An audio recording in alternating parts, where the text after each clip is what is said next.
Hurt myself. That's better. That's better. That's better. All right, cut this down a little bit because it's hurting my ears. If it hurts my ears, then I know I can't hear correctly. All right. All right. Okay. Okay. All right. Okay. All right. All right. Yeah, I like that. I like that. All right. Hey, journeyman, journeywomen. This is the hero's journey with Dr. D here to encourage, to motivate, to educate, to inspire, helping you get beyond your first move and creating a better mindset today. Tonight, you know what it is. Oh, or you know what it was. Tonight, we are mixing things up a little bit. Now, what I'm doing right now, I'm drinking some water. So, if those wondering what I have in the cup, it's just agua. It's just agua. Now, but what are we doing right now? We're doing the preview, not the recap, but the preview, the update, as well as the Q&A. Now, I just put what I'm going to start off with. I'm going to put the link for the Q&A section in the chat section right now, so you can go ahead when you get time. What in the world? What just happened? Lord have mercy. I got something on the phone. All right, cut this thing off. All right. So what we're doing right now, I just put the link up in the chat section. So you all on the chat, just go ahead and take that and get on board on the Q&A section. So I can put you in the back room, and bring you up to the surface. But what now we're doing now we're doing Q&A. We're doing a preview of my up and coming video. My up and coming video will be wait for it. All right. It will be think think about your thinking. Think about your thinking. And pretty much I'm on the same wavelength of what we were talking about previously about your thoughts, thinking about negative, how to filter out your negative thoughts. And if you think about your thinking, then you'll be on your way of filtering out negative thoughts. If you all do not understand what I'm talking about with filtering out your negative thoughts, look at the video I did last week. Look at the video, look at the Q&A, and if you have any questions, go ahead and put after the video, put it in the comment section, and I will respond to your comment, and I will do other videos as well. Just put in comment section, share, what have you, what have you. But what we're doing is that I'm doing a preview, telling you what to expect, and would like for you to look out for the video that's up and coming. And if you don't, help me help you so we can help others by clicking subscribe, share, and comment down. It helps the algorithm. It helps improve my status and gives other people. It helps me out. If you want to help me out, give me a like, share, subscribe, comment, all that good section, all that good stuff. Just do that because when you do that, you help me make it better tomorrow, today. That's my story. That's what I'm sticking with. But what we're doing it tonight is about the topic. Think about what you're thinking about. Now, this is the general.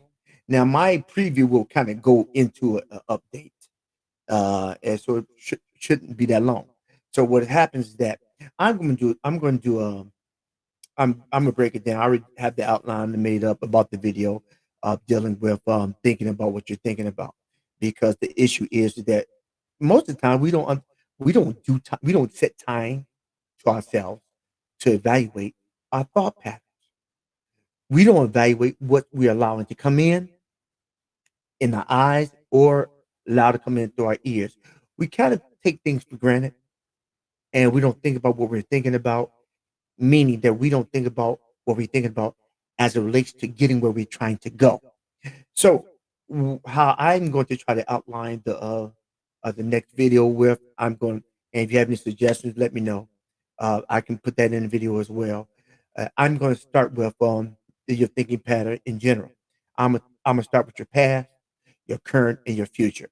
Meaning, in general, when you talk about your thinking patterns, when it's related to your past, you talk about past situations, you're talking about past environments, and when you're thinking about those past situations and past environments, understand that every thought has emotion connected to it. And when you have emotion connected to a thought, you definitely have a feeling. Have you ever went to the store, smelled a certain perfume, and it triggered you back 10 years prior? Have you ever heard somebody's voice and triggered you back to a situation that you had when you was young that may have been traumatic?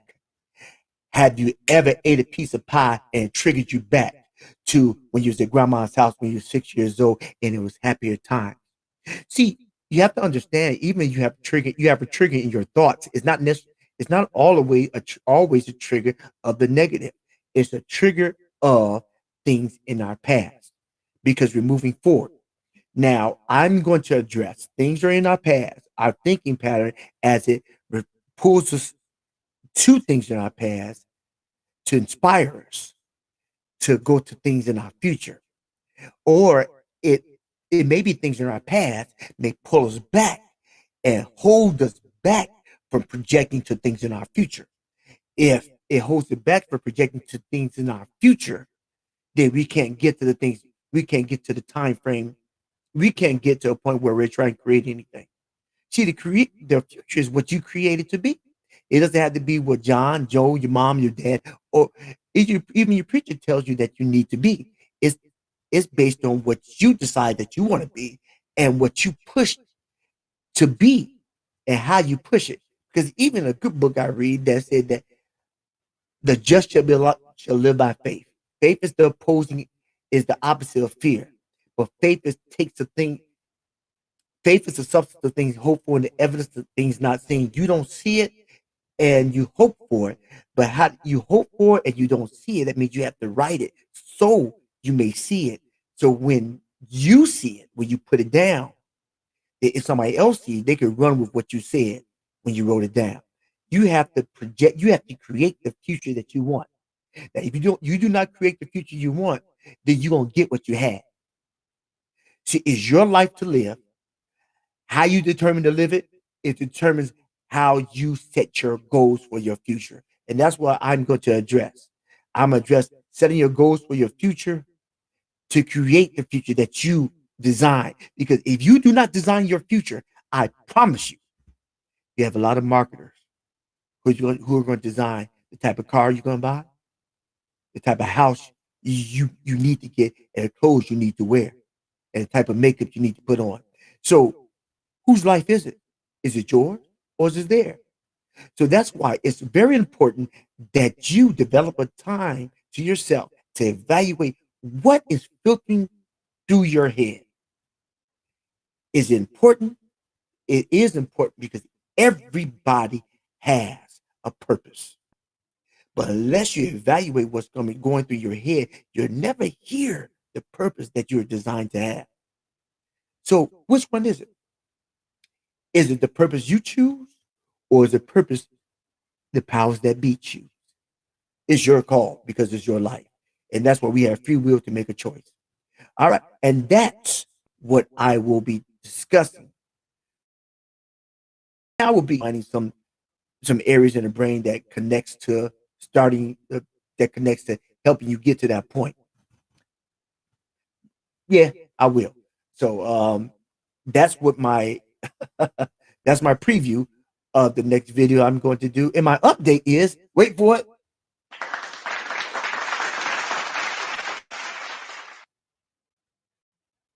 I'm gonna do a video about thinking about the video is gonna be about thinking about what you're thinking about.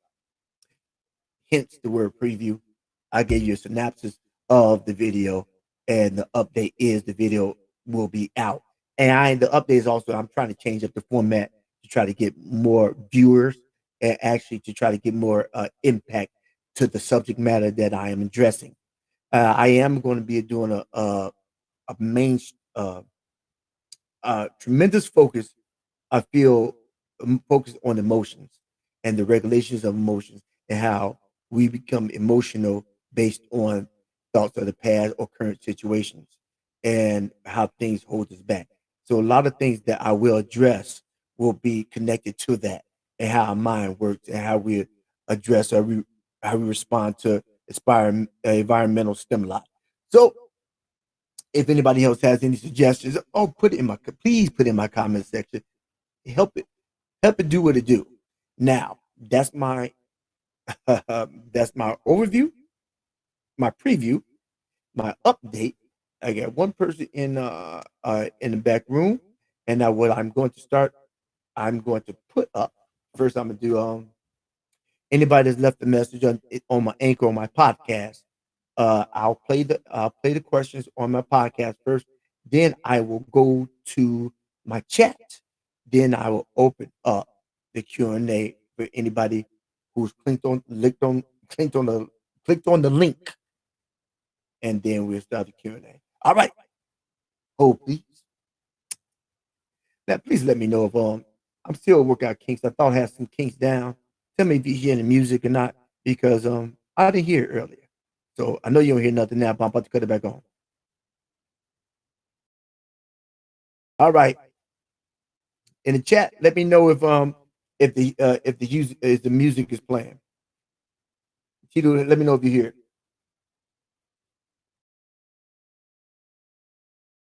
While I get this together.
All right. I'm about to play.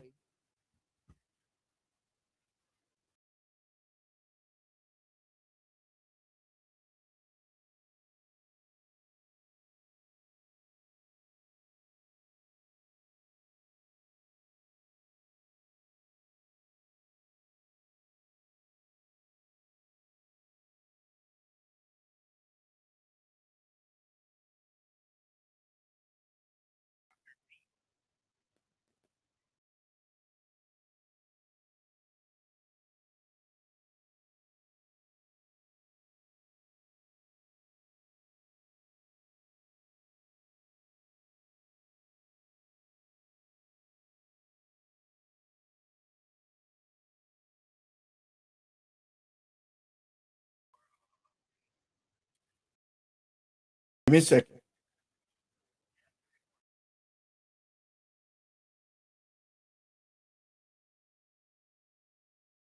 Hi, Dr. D. I am calling into your show regarding Heroes Update. Think about what you are thinking about.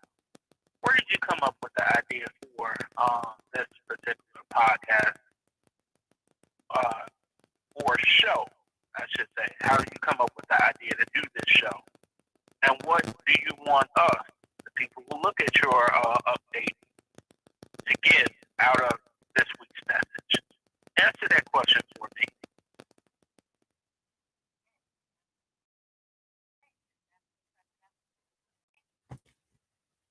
All right. Okay, how I got how I to answer the question from the message.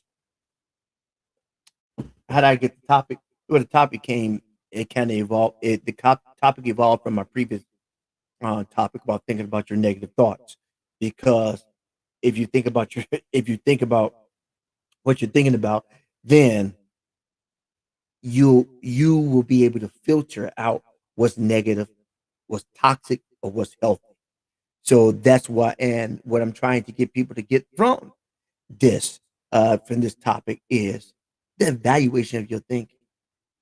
If your thinking stinks, yeah, more than likely your personality will, and nobody will want to be around you, and you may turn your head, you may get one of these. Hey, that's the answer to that question. Up now, I'm bringing people on. All right, I got a blue screen. Yeah, I see, I see teeth. Alexa, turn the lights to white.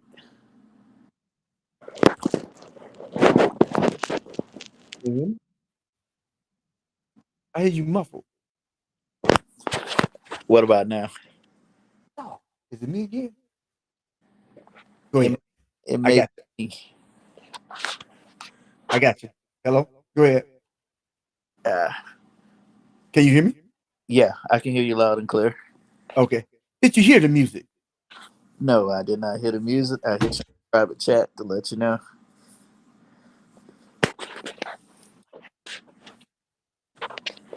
Let me see. Let me see something. Let me see something. 1 second. Let me see something. Hear anything now? No, Nothing. nothing. All right. Another time. Another time. Another time. I ain't gonna worry about that. I can always put that in later. I will put that in later. So how's it going, Marine? It's going well. All Going right. well, as well as it can be. Okay. You get a chance to look at the video last week? No, I did not. Okay. Yeah. I Go do ahead. understand the trigger things. Um, when you made the comment when you was expressing about triggers, all triggers don't have to be bad triggers, or just it, the triggers can just be a way of triggering a memory. I do agree with that. That all triggers are not bad triggers, um, and we just I had to learn to deal with my triggers, the bad triggers of things, of how it can send me off. I had to learn to recognize them triggers, and as part of my therapy to get better. Hmm. The more I recognized the triggers, and the more I got to really like study and analyze myself and did more research, the better I I got. Well, the better I am. I'm not going to say got, but the better I am, because uh, I have to, for myself, everything that happened. I'm one of the kind of individuals, you know, it can be bad or good. I always replay the situation in my mind to, just in case that something that happened again, or something like that happened, what would be a better response to a situation, bad or good.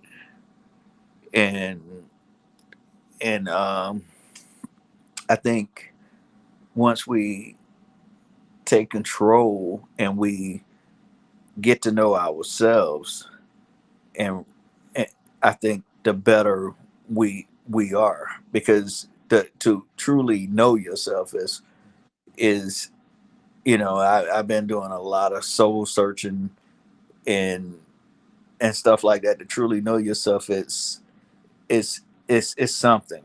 You tend to, I feel like you tend to have a better look on life, whether things come up against you bad or can come up against you good, because now, since you know yourself, you're able to take more ownership Right. of your responses.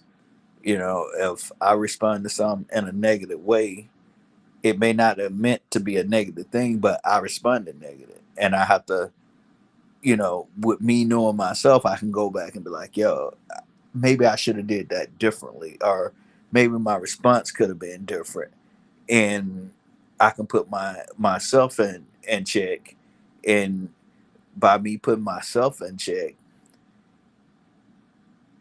it ultimately make me a better person. So when them triggers do come up, say it was a bad experience, when them triggers do come up, I'm able to better, better react to that situation, because I know all the time it's not everybody else. It can be me, Right. you know. So It's so it's I on the last video I did and pretty much like it's a bedrock. A lot of stuff that I'm gonna go into as far as on future videos, and especially on the video that I'm gonna do now, because it's a carryover, meaning that we would think that we had you have situations that was not the most desirable, yet those situations still make you. They make you who you are. It's just that you don't want the situations of the past to overshadow your present. that's true. Right. You want to have and you'll never get rid of the thoughts. It's not for you to get rid of.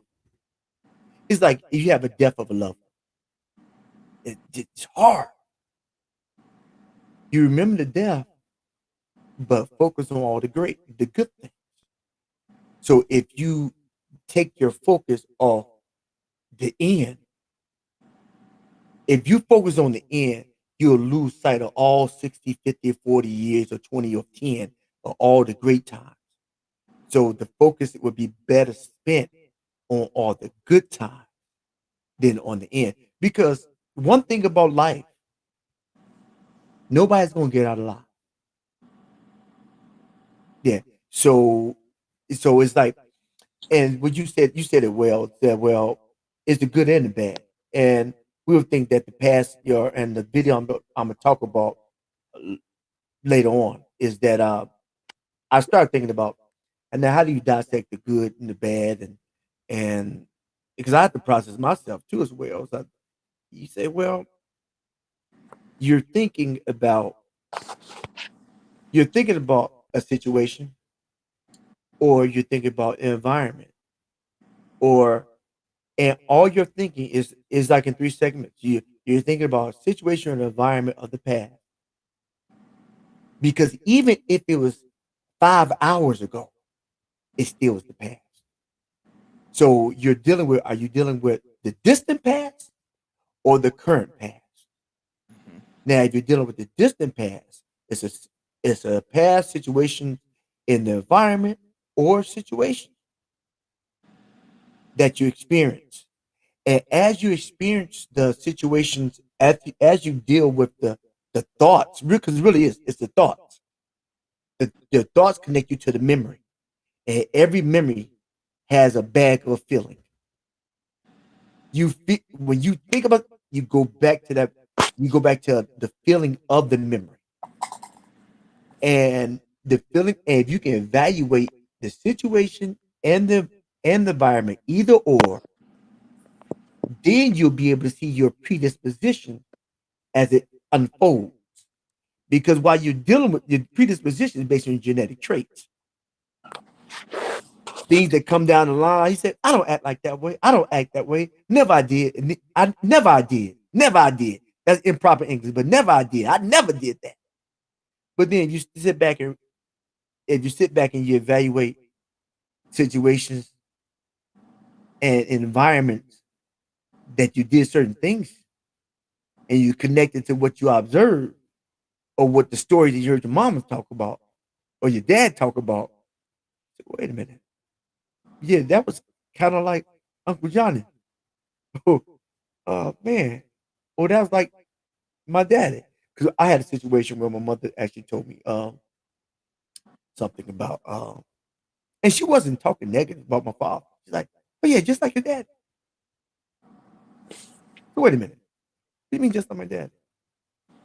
Yeah, your daddy do stuff the same way. Now, on a different lens, I would, if it wasn't me, I would thought, man, that's not in the best light. But by being me, I unconsciously did things as my father did it because it was learned behavior that I seen. My mother didn't necessarily see it as negative. She just saw it as the way it was. Now my wife on the other hand didn't look at it all that favorable. But it was things that unfolded that I learned the predisposition through certain situations. And all that to say that, you if we can sit still and just evaluate why we're doing things and why we've done things, then we can decipher what we're trying to do. And that's where your goals come in. Your goals are the template to you're mentally creating the future that you want. Now, when you set your goals, you push toward it, but then as you push toward your goals, I don't know if you had pushed toward a goal and you realize, man, some things that I continuously do automatically that I need to stop. But you're so used to doing the old stuff, you got to change the paradigm. You have to change the whole pattern of how you do things because you're trying to get to a certain location. Now, I believe that you'll never get to the location unless you sit down and say where you want to go. Is that's what the beautiful thing about being alive and evaluating your thinking. If you evaluate your thinking, you don't have to be like you don't be like the template that somebody else or the program somebody else wanted you to be or created you to be. Now you take lessons from it, but you can say, I don't want to take it, but you create another goal. And then when you set that goal in front of you, it's a thing called reverse engineering. When you set the goal in front of you, then you go backwards. You go backwards. But how can I get to that goal? And if you cannot get to the goal, it's like it's sad. You can't expect doing the same thing over and over again, expecting different results. Mm-hmm. Your goal requires you to do something different. Now, it go against the program, and maybe you have to readjust, but you'll get there if you have the goal in front of you. Now, sometimes some goals are easier than others, and some goals rub against you. It depends if you want to be better. And just like you have children, I have children, and so you look at my children, allow me to actually see myself and say, man, I gotta be better because I really believe that children they do what you do what you say out of fear and reverence, mostly fear, but they become who you are at a model and example. And those are things that you think, why are they doing that? Oh wow. And you evaluate what you do and how you do it, how often you do it, you realize they just mimicking you. The good, bad, and the ugly. So you have to look in the mirror and say, do I want them to be like the good, bad, and the ugly? Or do I or am I gonna own the man in the mirror? And am I gonna change how he looks? And so only you have God has given us the capabilities to actually evaluate. That's why he say I meditate on his word. He said I meditate on the word day and night. But also say you evaluate yourself. I mean, you can meditate on your op- on your behavior through the lens of the word of God. It's based on the lens you're looking at. You can look at the lens of the Bible, you can look at the lens of your job, you can look at the lens of the military. everybody has a code that you have to choose. What code are you going to conform to? Are you going are you going to be a leader, or are you just going to conform? Now, you have to conform to people to a certain extent at work. You have to conform to military. You have to conform to certain. You have to. I had to did a video about math. You have to put on certain things to conform. But do you hide yourself, or do you hide the very essence of what only you can give? And that's the thing. That's the thing. Are we hiding what only we have to offer? And that's the purpose of thinking what you think about. Because a lot of times we ain't thinking about stuff that's not worth anything good. I mean, sometimes some stuff gonna be junk, but you don't want to be lopsided. You want to be able to filter out. You want to retain about 60, 70% of information that's healthy and that's gonna build. That's gonna help you build. You don't want to be in. You don't want to have 60, 70% of junk, because what goes in gonna come out. Yeah, you can project that on somebody. Uh, if you're looking at and listen to it 25, 18 hours a day, that's part of your fiber. I mean, if you looking at a whole bunch of gangster rap videos, and that's why you show everybody your drawers.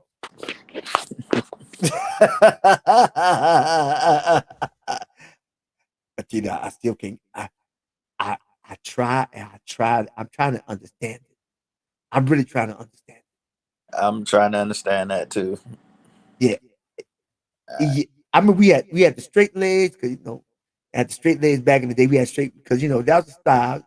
Because of Michael Jackson. We had, the straight legs. I used to sew my pants up straight legs, and even I had bell bottoms until that's when I was real young. Until I went on the city bus. I went on the city bus. I thought it was a nice bell bottom too. It's a nice one. Got on that bus, and you know what happened, right? Ring my bell, ring my bell, ring my bell, ring a ring a ring. gonna say one of the pants leg got caught in the door as it was closing. Boy, I was on a city bus too. That's like saying ring my bell. Now, before I got on the bus, you couldn't tell me nothing. I was like, I had a little design on the belt. I was about 9 years old though. I was in fifth grade, 9 or 10 years old. But when they started singing that song, I realized that it wasn't in style anymore. But every generation has their fads, and you have and nothing's new under the sun. Things come around. Yeah. But the only time I seen your pants down, half down, is like in prison. Well, I'm not. I'm definitely not a big fan of it. I think I think it's uh, I think it's not a very desirable style. If you know, and some of them take it to a whole new level when they're doing it, and they'll wear bigger shirts just to have their pants down on their knees, and you be like, and it's kind of like I don't get it. I don't get it at all. You cannot walk comfortably. You're constantly pulling up the waist of your pants to hold it in position. You can't if it was emergency you need to run, you gonna trip over your own pants trying to you know egress. So I really don't understand, and I just always try to look back and say, okay, I was young one time. It's some of the stuff some of the fads that came around when I was younger. My parents were probably saying the same thing, but I'm really scratching my head, on that because that has been in place for a long time. I remember when it started coming around when I was a young man. the sagging of the pants, um, and I can't do it. I even tried it to get at my my kids one time, and it was just too uncomfortable. I just wanted to. I tried it to show how ridiculous it looked, but it only lasted like 60 seconds because it is. I'm a grown man. I wear my pants on my waist with a belt. You know, Right. it just wasn't a comfortable thing for me. So I cannot wrap my mind around it. But it's their thing. More power to them. It's their thing. I I just pray as they get mature that they be like, okay, if I'm gonna be taken seriously, maybe I should put my pants up on my waist and show respect for myself in that aspect, so everybody else can take me serious. Also, because you wouldn't walk into a place of business. If I walk into a place of business and say I got to see a lawyer or a doctor, myself as a person, I would kind of like look and be like, you are. I would second guess the person. Not saying that they're not professional because they they're wearing that fat, but it would make me think. That first impression that we always talk about for myself, the first impression that I would get would kind of be like a questionable questioning their professionalism Right. because of the way they presented themselves doing official business or doing a transaction. If I come into an office and they're being unprofessional, I'm gonna be thinking like this is how they operate. Now, what they do on their own little time, you know, Right. outside, that's on them. But if I come up in a place of business, because you can't control everybody in all things, so I understand. I don't always put people, what people do on the outside. I always translate what they do at work. But if they show me stuff at their place of employment or a place of business, I I I I take that as that business allow that. So do this business deserve my money? Right. You know. So I understand, individuals and business aspect. Individuals gonna do what they do. It's like us having kids. We can teach our kids the correct things, but what they do away from us, we can't control that. We you know it's even we can even well, I can even speak for myself. I know what kind of parents I have and had back in the day, but some things I decided to do anyway. And Right. my parents, it was not acceptable to my parents, but it's me, doing what I wanted to do, felt like what I wanted to do. And And do you? yeah, I was doing me. So that's why I say I understand, what an individual, I don't think, when a person is outside of business, it I don't relate that person in that business. I relate what they're doing while they're in that business, while they're at work. Because if you allow that at work, if you allow your employees to run rogue, I feel like when it comes to what you need to take care of for me, you're gonna let it run rogue, and you won't think it's okay. That's the way I feel about it. It's like I don't want to name this restaurant. About a month or two ago, I was in Raleigh, North Carolina. And my oldest daughter and my wife bragged about this restaurant. Supposed to be nice restaurant. So while I was in Raleigh, I said, okay, we went. We sat. The service sucked. It really, really sucked. And when I called the manager, the the manager first stopped. I had another waitress. Well, I put it like this: I had another waitress go get the manager, but when the manager was heading to my table, saw the waitress that was handling my table, pulled over and had a private conversation with him, and then he come and acts, and then he's defending the waitress, and I'm like, you didn't even hear what I had to say, but you just already came in defense. So once he came in defense before he even knew what I was about to say, it already told me that this is what he condoned as Right. a leader, to that is okay, you know. And my whole thing was that the situation was two tables came in after us, after my table was seated, after we ordered. They had received their waiter had already took their orders, brought them their food, they ate and they got up, but we were still waiting on our entrees. Mm. And he came to the defense saying it was the kitchen, and trying to what you call it, and making up some other excuses for her.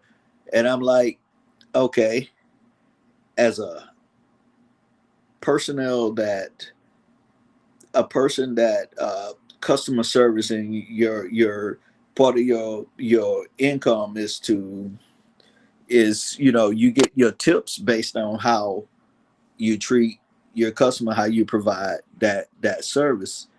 It I really felt like that if it was a problem with the kitchen, that whoever was waiting on our table should have came and said, hey, we that kind of backed up in the kitchen, or hey, the Right. order up in the kitchen, blah blah blah. Not sit there and ignore your table, because you know every time a person look up, you turn your head and you try to dart off and won't make eye contact. Other than doing that, you should have been like coming over and say, hey, it's a problem in the kitchen, or whatever the situation is. And people, usually if you keep people informed, they usually a little bit more calm about what's going Right. on when you I try agree. them in darkness. So when he came to the table, it just X'd it out for me, because you didn't even hear what I had to say. You listen to your employee, and I understand you have to listen to your employees too. But as a person in customer service, I think you should have at least let the customer say it, or make their statement, or ask their questions. Then you can give a response, even if you're gonna defend. At least listen to the questioner. Don't come with a defense before a question is asked, because now you're making yourself look like you're condoning the lousy service. That and that's a mark against you. That's a mark against the company that you represent. And and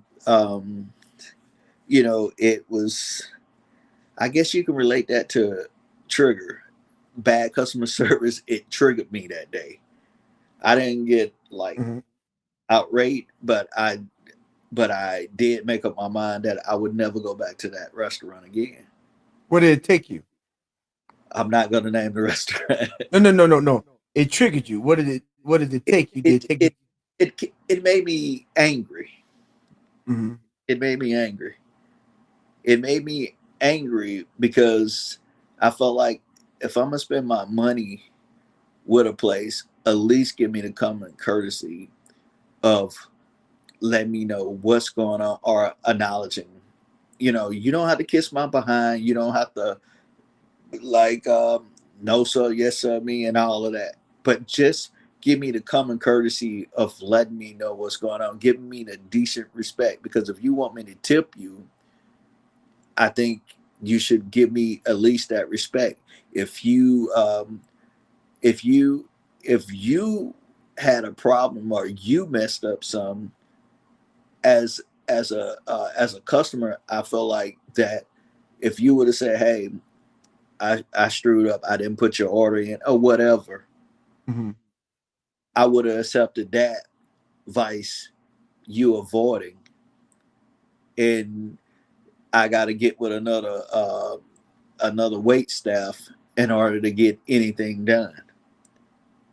Did you feel did she dismiss you? Did she have a nasty attitude, or she just was just avoiding you altogether? She was more avoiding. I think, You she looked like needed. she had to be 18, 19 years old. So Oh, okay. it was just very immature. Was it packed? No, it wasn't packed. It wasn't packed at all. And that's probably what it was. Very immature. To add fuel to the fire, I I think the other waitress and the customers kind of figured what was going on, kind of looking, because the one that came to the table was kind of like, kind of had to look like, oh Lord, here go another complaint. You know what I mean? She sound like she had a sound like she sound like because I was in the customer service, the waiter. That's my industry. Um, it sounded like she had a real bad day, and I've done that. I've done that. Whereas, but I try to make sure that the other customer doesn't see me. Whereas if I'm weeded and I'm new, if I'm weeded, then I ask somebody else, can you pick up that table for me? I get somebody to pick me up. I would handle that better. But I know how to talk to that's generally if it's packed or if I'm overwhelmed.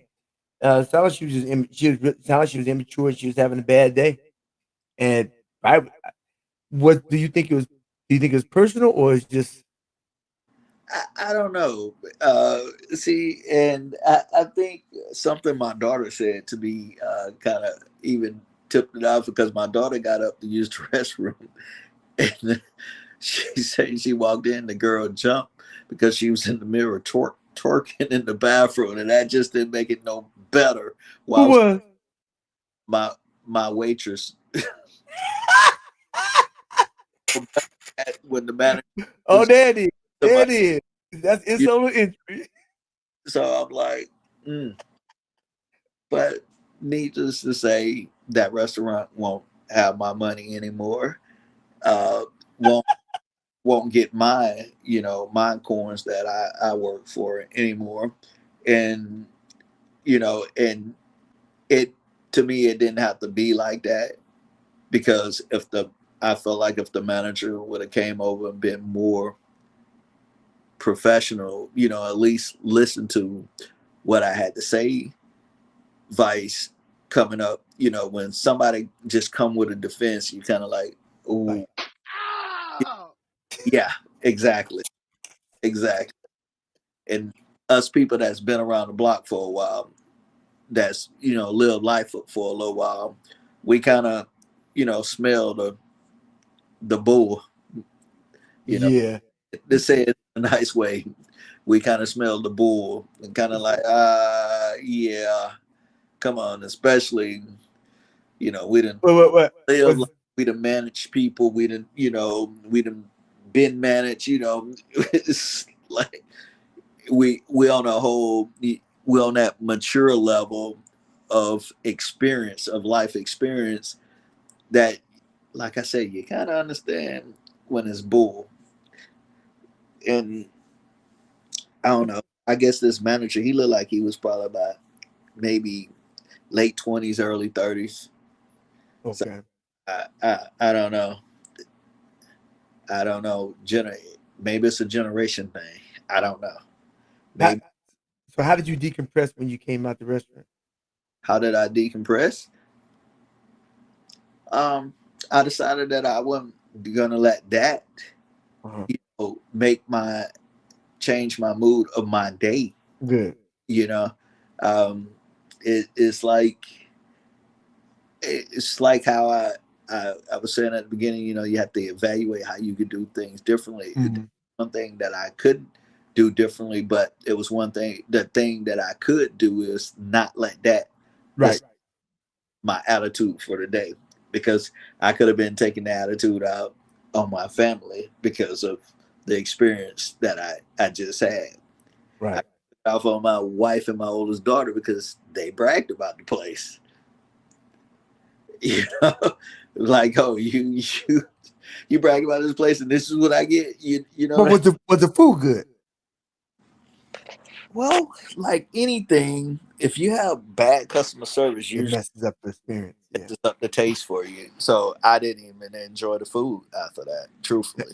Actually, it actually is not a good idea if you upset. It's not a good idea to eat because it creates it actually makes the food toxic. Hmm. And when you like eating and you are mad, no, you need to cool down. Yeah, it's not a good idea to eat when you're mad because it really does. It makes the food toxic. So Yeah. yeah, but it was nasty to me. Okay, Case in point. that I, and I put two and two together on that. I didn't.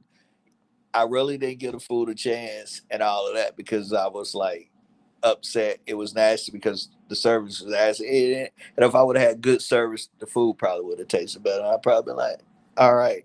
And and then fast forward, when it was we was at some restaurant the other day.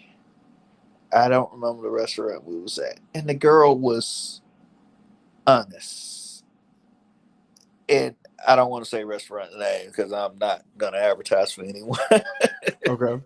All right, we was there and we ordered our appetizer and we ordered our meal and we received our appetizer and then some time went by and that waitress came back by the table and say, "I am very sorry," and they said, "I forgot to put your order in, but what I do is I give you Free dessert. a free appetizer, to hold you over while I go put your order in." That's what I would do. Got sidetracked. And I was like, okay. And I was happy. And I said, I appreciate your honesty.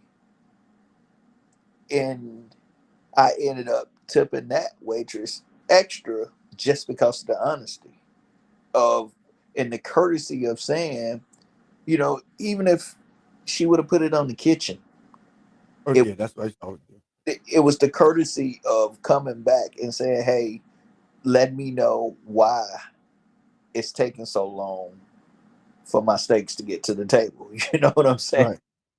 And and I appreciated that, and I was happy. That was a good trigger. That was a happy experience because that was better than the experience I had a couple of months ago when I was in Raleigh at a Right. restaurant.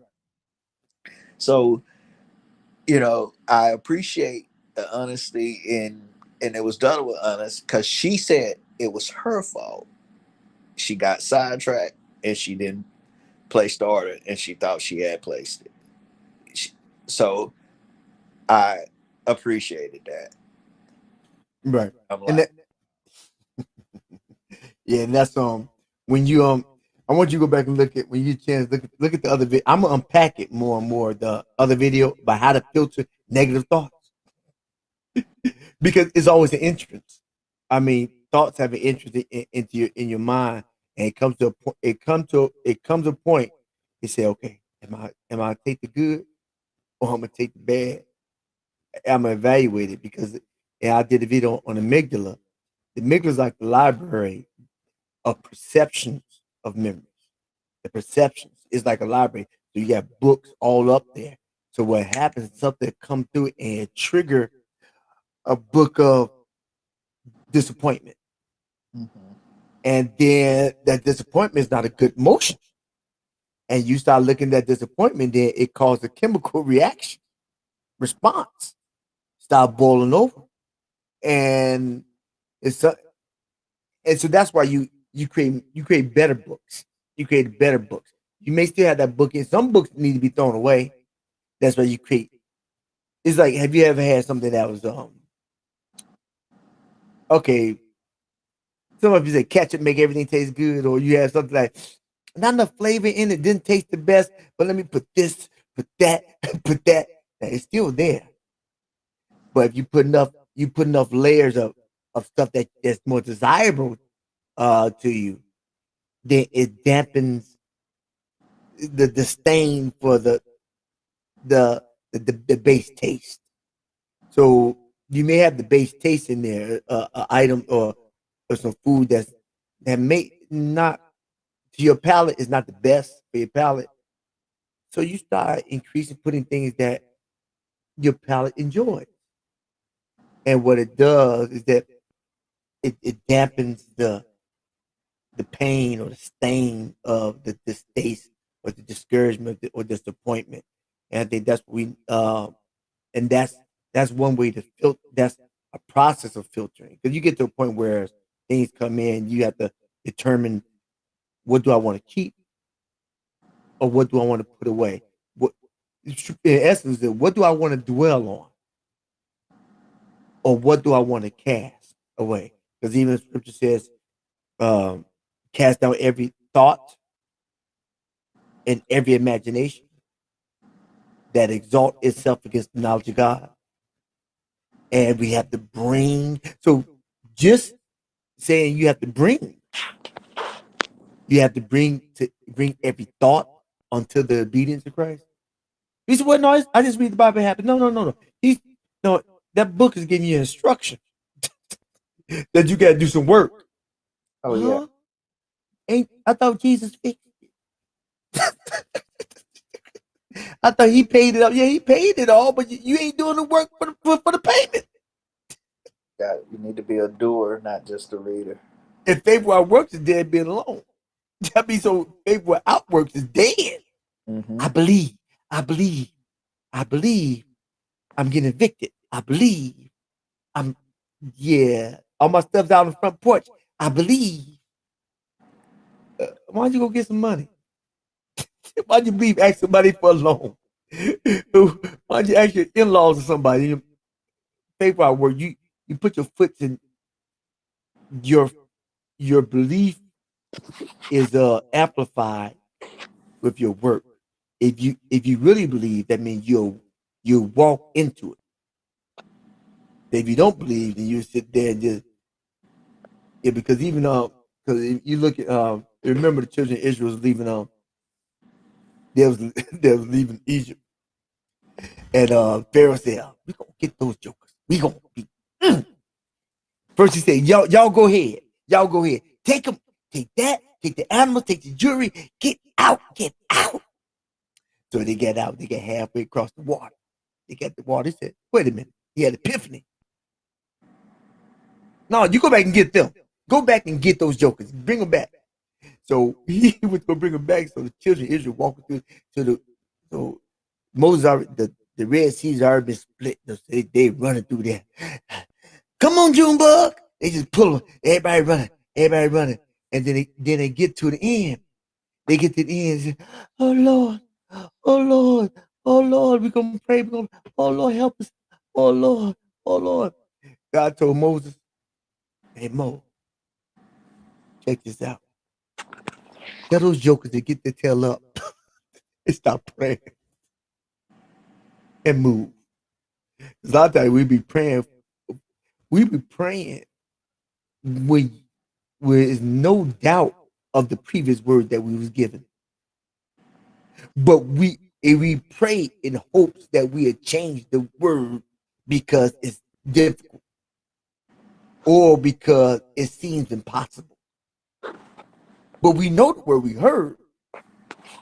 But if we pray, maybe it changed so I can feel better. It don't work that way. So even God told Moses, tell those jokers to get their tail up and stop praying and move. And so often in Christendom, people do a whole bunch of praying and nobody moves. They do a whole bunch of oh Lord sackcloth and yeah, they don't want to take they don't want to take they don't want to do the work. A lot of stuff happens in relationships. I mean, whether you're in a marriage relationship or just a relationship amongst brethren or just people just don't want to deal with it. Mm-hmm. But they don't want to forgive. But they holding that person's pain or their sin with them. Yeah, I don't I don't forgive you, but I hold that pain of unforgiveness against you with me. Now you forgot all about it, living your best life. 20 years have passed, and you holding the pain of something you did wrong. And sometimes, a lot of times, some things happen where a person doesn't realize that they did wrong. And it's like you meet them. Eventually, the person gets delivered. And they say, okay, they talk. They see the person 20 years down the road and say, you know, man, you know what you did 20 years ago. I know people this happened to. This happened. I said, what?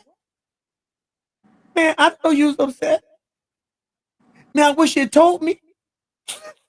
I ain't think nothing about it. So I had a brother like that he was upset at a cousin. And the cousin was thought it was something wrong with him. Man, I like to ask for forgiveness, and the brother didn't think nothing about it because he got all about it. See, for 20 years, the cousin was holding something that he never needed to hold. Mhm. But we hold things that we think we need to hold. These cast your cares on me. I care. But if you have an ought against your brother, you take it to him. Now, you take it to him, you give it to him, let it go. You did what you're supposed to do. Now, if he choose not to let it go, it's on him. But you let it go. And but it's we all have to do work. We all have to do work because we have people that's following us. And not only do we have people following us, you want to live the best life that you're supposed to live. Do you want to live a life half empty or half full? It all looks the same for different perspectives. But the Yeah, goal is what you how you want to live it. I'm gonna live life to the fullest. I can only correct me, and that's what I'm working on is me, because it all start with me. That's been my focus lately. Everything starts with me, whether it's bad or good. It starts with me. If it's I have to if I have to take a, accountability for my portion of whatever situation, and I'm if I'm wrong in the situation, I had to be held accountable. I had to hold myself accountable. And if I owe an apology, I have to give that apology. And then once I give that apology for my wrong, it's done. It's off of me. I've been released. It's if the person accept my apology or not, I did my portion. I apologize, especially if it's a sincere apology. I have did my portion. It's not going to correct my wrong, but I did acknowledge, and I have repented for it, Right.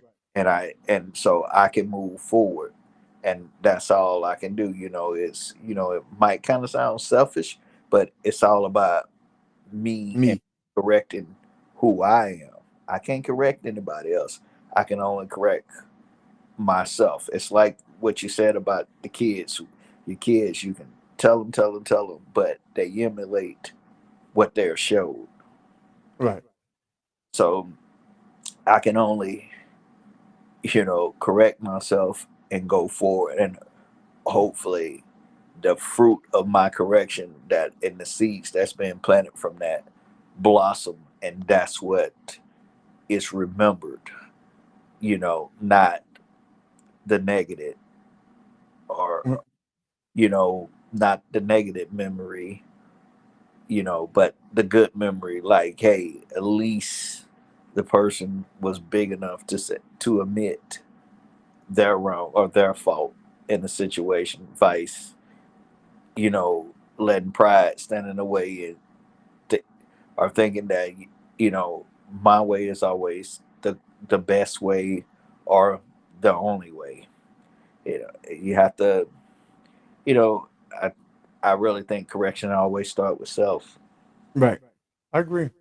And that's the actually that's probably that's the most difficult because you gotta humble yourself to yourself. Yeah, you got yourself. I'm this. I'm this. Yeah, yeah, yeah. Yeah, yourself to yourself.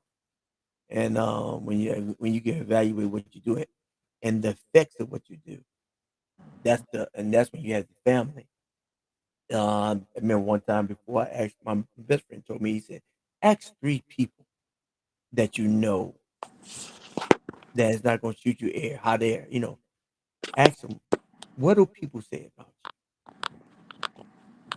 What's people's opinion of you? And if you get three of the same perspectives, then you need to adjust. And if they're negative, especially if they're negative, Mm-hmm. because it's a certain type of energy that you're pulling.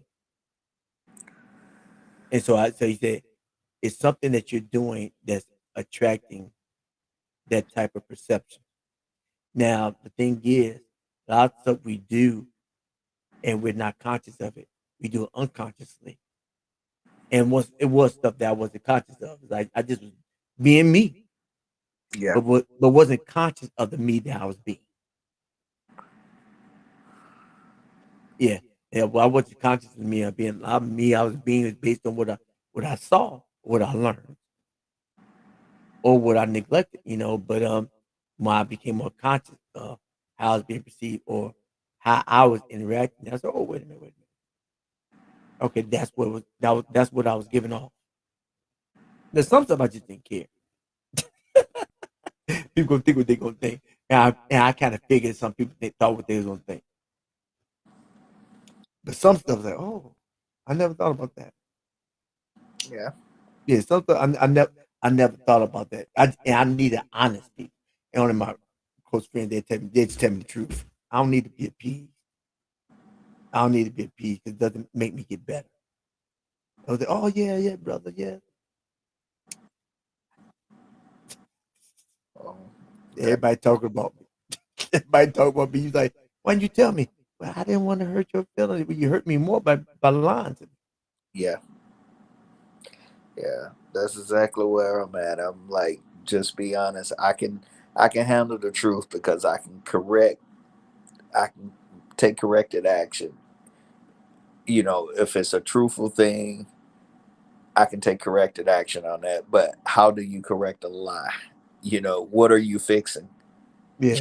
I mean, Yeah, I mean, you're like, well, I did everything. Well, I just didn't tell you. Why did you just tell me the truth? I did everything you asked me to do, right? That's what you told me. Yeah, I just left something out. um, How can you work with that? You can't work with that if you leave out all the facts because I don't want to hurt you. We made from thicker things. I mean, we men we can take it, and if you can't, you need to evaluate your mental card. yeah. Especially you got a family, then you by yourself. Yeah, you probably gonna be by yourself. You got to. You got to evaluate yourself. You got to be vulnerable as well as strong. It's a balance. It's a balanced card. It's a balanced card. All right, Tito. This was a good one. Nah, you can put a Kango on me. I'll be LL. Or Samuel Jackson. Look up cuss words there. No stakes on this play. Just takes on this play. That's a terrible movie, but you try to make some money. All right, let me get off this. So I guess I go eat something. They Yeah. already, they Uh, already busted me here. All right, I'm uh, let me out. I'm trying to cool. All right, journeyman, journeywomen. This is Hero's Journey with Dr. D. I am signing out. And remember this. Um, help me help you so we can help others. When when I say that, I need you to click, subscribe, comment, and share. Because when you do all of this, when you do this, what you do, you help me make it better tomorrow, today. So this is the hero's journey. And remember this also. Every day you get vertical, make it your goal in life to always move forward and never look back. This is the hero's journey with Dr. D, and we are